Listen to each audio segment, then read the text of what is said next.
Você já se perguntou por que as pessoas más prosperam enquanto os justos sofrem? Já sentiu revolta ao ver um criminoso ser solto enquanto alguém íntegro não recebe a justiça que merece? Já se questionou se Deus é justo porque o mal ainda vence ou porque o mal está presente no nosso dia a dia? Ou ainda, se Deus é misericordioso, por que tanta dor, punição, sofrimento no mundo? Essas perguntas, elas vão além da nossa época. Não surgiram agora com noticiários, com as redes sociais. Na verdade, um profeta de Deus já gritou isso há séculos. Até quando, Senhor? Clamarei por socorro sem que tu ouças. Até quando gritarei a ti violência sem que traga salvação? Abacuque 1:2. Por que toleras os perversos? Por que ficas calado enquanto os ímpios devoram os que são mais justos? Abacuque lutava para entender como Deus justo podia usar uma nação mais perversa, Babilônia, para julgar Judá. E a resposta de Deus a Abacuque foi: o justo viverá pela fé. Abacuque 2:4. Em outras palavras, Deus é justo e misericordioso, mesmo quando não entendemos seus caminhos. A justiça dele pode parecer tardia, e sua misericórdia incompreensível, mas ambas fluem do caráter perfeito de Deus. Assim como o profeta, nós também somos chamados a viver pela fé, confiando que a justiça de Deus não falhará. Mesmo que demore aos nossos olhos, que sua misericórdia parece não ser real ou ser demasiada, mesmo quando a misericórdia de Deus parece ser ausente. O apóstolo Paulo ecoa essa tensão em Romanos. Como Deus pode ser justo e ao mesmo tempo justificar o ímpio. Romanos 3:26. Uma parafrase aqui, uma ênfase. A resposta está na cruz, onde a justiça e a misericórdia se abraçam. Ali Jesus recebeu a punição que nós merecíamos, para que recebêssemos a graça que jamais mereceríamos, para que recebêssemos um dom, a misericórdia, o perdão. A cruz é o lugar onde Deus mostra que ele nunca ignora o pecado, mas também nunca rejeita o pecador que se arrepende. É sobre isso que esta lição fala. A justiça e a misericórdia perfeita de Deus. E como podemos confiar nele, mesmo quando não compreendemos tudo? Quais são os caminhos que a Bíblia nos ensina a equilibrar ou a depositar a nossa confiança? Nós vimos, né, após a introdução com Abacuque, sobre Abacuque, que ele nos lembra das nossas limitações humanas para compreender o caminho de Deus. Essa divisão, uma primeira divisão, responde à pergunta central: como Deus pode ser justo e misericordioso ao mesmo tempo? Esses são os versos que vamos apoiar a primeira divisão. Êxodo 34:6, Salmo 36, 5 e 6, 2 Pedro 2, 4, 9 e Romanos 3, 10 e 26. Começamos com Êxodo 34, 6, 7, onde Deus aqui declara quem Ele é. Por que podemos confiar que Deus vai ser tanto justo como misericordioso? Porque o Senhor, Deus compassivo e misericordioso, paciente, cheio de amor e de fidelidade, contudo não deixa de punir o culpado. Aqui é o que está escrito em Êxodo. Essa autorreflexão do próprio Deus já mostra que não existe contradição de caráter. Ele é totalmente misericordioso e totalmente justo ao mesmo tempo. Salmo 89:14 afirma essa harmonia. Diz sobre a justiça e o direito são os alicerces do trono. O amor e a fidelidade vão à tua frente.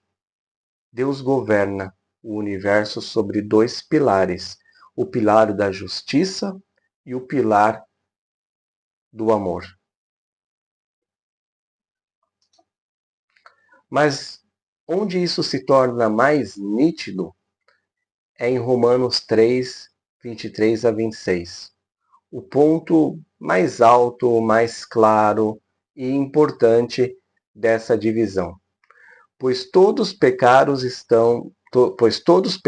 e estão destituídos da glória de Deus, sendo justificado gratuitamente por sua graça, por meio da redenção que há em Cristo Jesus. Deus o ofereceu como sacrifício para propiciação mediante a fé, pelo seu sangue, demonstrando a sua justiça, para ao mesmo tempo ser justo e justificador daquele que tem fé em Jesus. Aqui o apóstolo Paulo resolve o dilema que Abacuque levantou séculos antes. Deus pode perdoar sem ser injusto, porque ele mesmo que pagou o preço do pecado. A justiça foi satisfeita em Cristo e a misericórdia foi oferecida ao pecador arrependido. Temos o problema, temos a solução e o propósito. O propósito é que sejamos justificados para aqueles que têm fé em Cristo. E Cristo é punido pelo pecado desses que depositaram a sua fé e suas vidas a Ele. A sua vida e fé a Ele, melhor dizendo. Então, Deus sabe como aplicar a justiça e a misericórdia ao mesmo tempo. 2 Pedro 2:4-9 mostra que Deus sabe como equalizar essas ambas realidades. O Senhor sabe livrar os piedosos da provação e manter em castigo os ímpios para o dia do juízo. Ou seja, ele não falha em nenhuma das duas dimensões. Ele protege e julga com perfeição. Então, aqui estamos seguindo a linha substitutiva e redentora da obra de Jesus. A justiça de Deus exige punição pelo pecado, enquanto a misericórdia de Deus providencia um substituto para ser punido. Quem é esse substituto? Jesus. Jesus é punido em nosso lugar. Essa é a base da doutrina da justificação pela fé. Romanos 5:1. E da expiação substitutiva que é mencionada em Isaías 53, 5, 6. O Senhor livra os piedosos, aqueles que se arrependem. Existe um perfeito equilíbrio, não tem falha tanto na justiça quanto na misericórdia. Ele protege e julga com perfeição. E vem o julgamento dos ímpios. Por quê? Porque ele mantém o castigo sobre aqueles que não se arrependem e confessam Jesus como Senhor. 2 Pedro 2:9. Com isso nós chegamos ao nosso primeiro princípio. Deus julga o pecador e salva. Deus julga o pecado e salva o pecador arrependido. Deus julga o pecado e salva o pecador arrependido. Então Deus é 100% justiça por julgar o pecado e 100% misericordioso. Deus salva o pecador arrependido. A justiça de Deus ela é 100% porque aqueles que não se arrependem, não confessam Jesus, eles vão ser punidos. E aqueles que confessaram a Jesus vão ter os seus pecados punidos em Cristo. Então ela está 100% cumprida, porque Deus está fazendo com que paguem pelo pecado, ou Cristo ou a própria pessoa. E a misericórdia de Deus ela é 100% satisfeita porque Cristo é suficiente para o perdão dos pecados daqueles que confessam. E também está disponível para qualquer um. O sacrifício de Jesus está disponível para pessoas de todas as nações, tribos, raças. Não tem dependência. Então, como nós podemos refletir?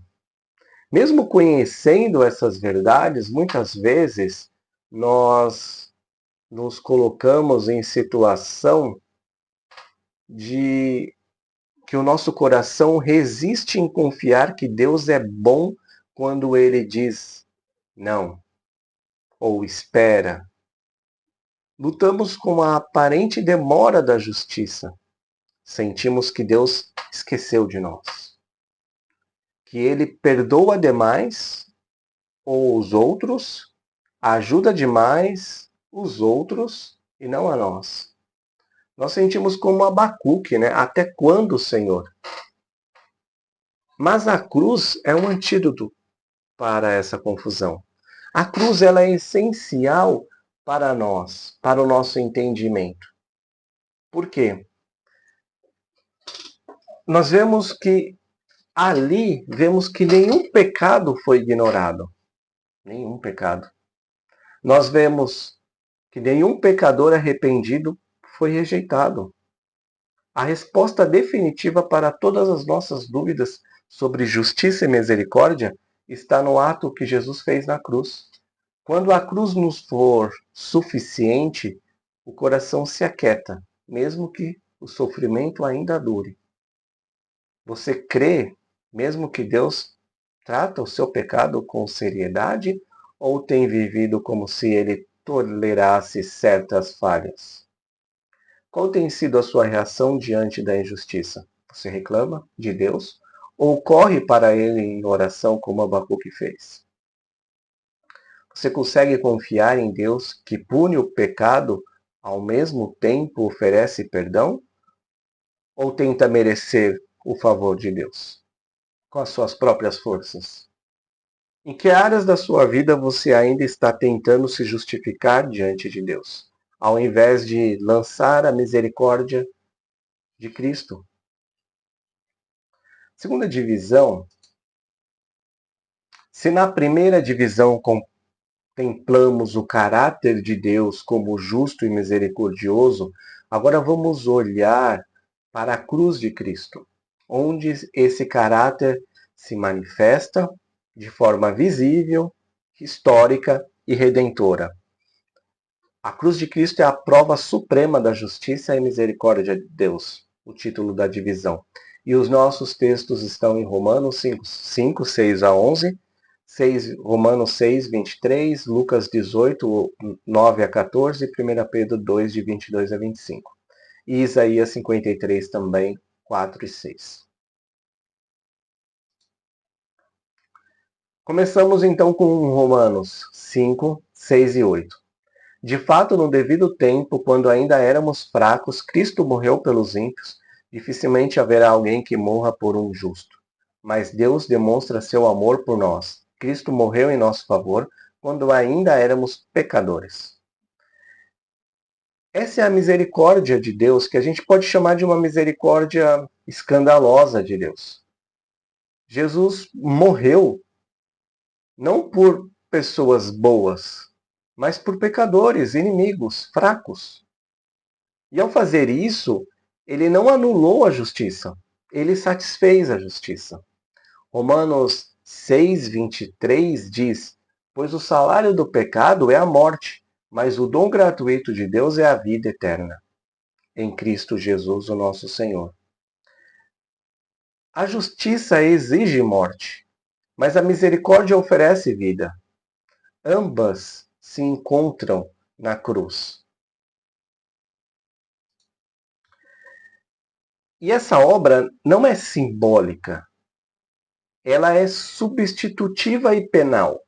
Como Pedro escreve, ele não cometeu pecado algum, mas levou os nossos pecados em seu corpo sobre o madeiro, para que morrêssemos para os pecados e vivêssemos para a justiça. 1 Pedro 2, 22 a 4. Isaías, e esse texto também ecoa Isaías 53. O castigo que nos trouxe paz estava sobre ele. O Senhor fez cair sobre ele a iniquidade de todos nós. Cristo sofreu em nosso lugar, foi punido com o que era nosso, morreu para que a justiça fosse cumprida e a misericórdia oferecida, ou seja, 100% justiça, 100% misericórdia. Jesus satisfez sem pecado, substituindo com um propósito. Então aqui nós seguimos com a doutrina da expiação substitutiva. Qual é essa doutrina? Muito importante. Jesus absorve a justa ira de Deus sobre o pecado e ofereceu a reconciliação do pecador com Deus. Essa doutrina é central ao Evangelho e toda a narrativa bíblica da redenção.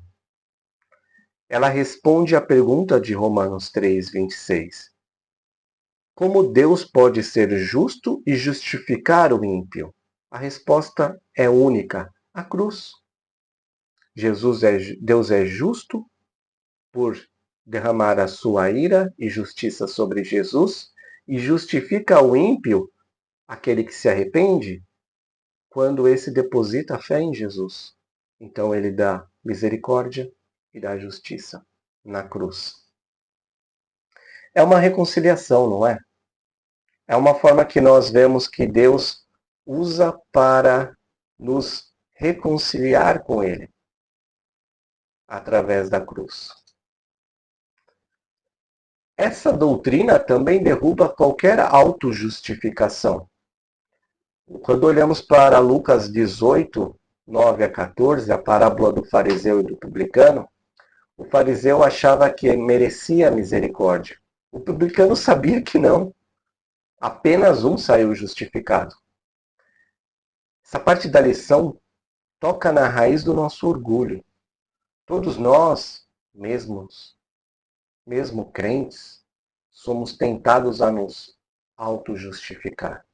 Achamos que Deus deve nos abençoar porque oramos, porque fazemos o nosso devocional do BSF, porque fazemos o nosso devocional na igreja, porque temos a escola bíblica, porque cantamos, porque servimos, ou porque fazemos tudo certo. Mas aqui não, né? Aqui a gente sabe que a obra total de Cristo. O nosso orgulho não, ou a nossa auto-justificativa não agrada a Deus. Não chega nem aos pés dos padrões, de longe dos padrões que Deus exige. Mas a cruz nos desmonta. Ela grita: você não pode se justificar, só Jesus pode. E também a cruz nos cura. Ela cura da nossa culpa. Se Jesus foi punido por nós, então não precisamos mais viver debaixo de acusação ou de autopunição. A cruz diz: você foi amado no seu pior estado. Você foi perdoado quando merecia o castigo. Foi recebido quando só merecia rejeição. Essa verdade só não nos salva, ela também nos transforma. Com isso a gente chega ao nosso segundo princípio. Justiça ou misericórdia? Aos olhos humanos, parece que Deus tem escolha entre uma e outra. Mas Deus, ele não escolheu nesse caso. Ele as reuniu perfeitamente na cruz. Ele tanto puniu quanto proporcionou misericórdia. Ele puniu Jesus pelos pecados daqueles que creem e deu misericórdia para aqueles que creem. Então, Deus é todo-poderoso, ele tem misericórdia para tudo, ele tem escolha para tudo. Mas nesse caso, ele proporcionou, ele satisfez a sua ira, a sua justiça e também proporcionou misericórdia. Justiça satisfeita, plenamente, e misericórdia oferecida aos que creem, dando a opção da reconciliação, proporcionando a reconciliação para aqueles que creem em Cristo. No início dessa palestra, lembramos do clamor de Abacuque. Até quando, Senhor? Ele não entendia porque Deus parecia demorar, porque os ímpios prosperavam. E talvez você esteja assim. Talvez esteja esperando a justiça por algo, por alguém, uma justiça por alguém que te feriu, o pecado de alguém que te feriu, ou esteja lutando com a vergonha por algo que você fez e sente que não merece perdão. A cruz responde aos dois. Ela diz a quem sofreu injustiça: Deus viu, ele julgará. Você não está esquecido. Mas ele diz também ao pecador arrependido: Jesus já pagou. Você está perdoado. Volte para casa. Essa é a beleza do Evangelho. E é por isso que vivemos como aqueles que receberam misericórdia e esperaram pela justiça perfeita. Não mais movidos pelo medo, mas pela graça, porque o amor de Cristo nos constrange, como Paulo diz em Coríntios. Vamos aplicar de uma forma coletiva, como se você estivesse recebendo um formulário em sua mão, num grupo, e nesse formulário está escrito a cruz e eu. Você pode pegar um papel, se preferir, pausar o vídeo entre essa aplicação 1, 2 e 3. Fique à vontade. A pergunta é: pense em uma área da sua vida onde você sente que precisa de justiça. Algo que te feriu, um pecado do outro que ainda te causa dor, uma espera longa por restauração ou por algo que você está sendo injustiçado. Agora, pense em uma área onde você precisa da misericórdia de Deus. Algo que você esconde. Uma culpa que ainda te persegue. Um padrão de pensamento que você sabe que precisa mudar. Agora olhe para a cruz. O que Deus está dizendo sobre isso? O que Ele quer que você entregue? O que Ele quer que você creia? Vamos orar? Senhor, eu recebo a Tua justiça e a Tua misericórdia. Eu entrego, Senhor, essas respostas, tanto de justiça que é necessária, quanto de misericórdia nas áreas que eu destaquei. Entrego em tuas mãos, Senhor. E olho para a cruz, olho para o sacrifício de Jesus, onde tanto a justiça como a misericórdia foram 100% satisfeitas. Muito obrigado, Senhor. O teu amor nos constrange. Nós entregamos todas essas coisas em tuas mãos, em teu santo nome, Jesus. Amém. Concluindo, Salmo 85, 10 a 11. O amor e a fidelidade se encontrarão, a justiça e a paz se beijarão. A fidelidade brotará da terra e a justiça olhará do céu. Na cruz, o amor e a justiça se encontraram. Agora vivamos como povo que conhece Deus, que conhece esse Deus, que tanto amor como misericordioso e justo. Que confiamos nele, que possamos confiar nele e que possamos anunciar essa boa nova ao próximo. Tenha uma ótima semana. Até a semana que vem.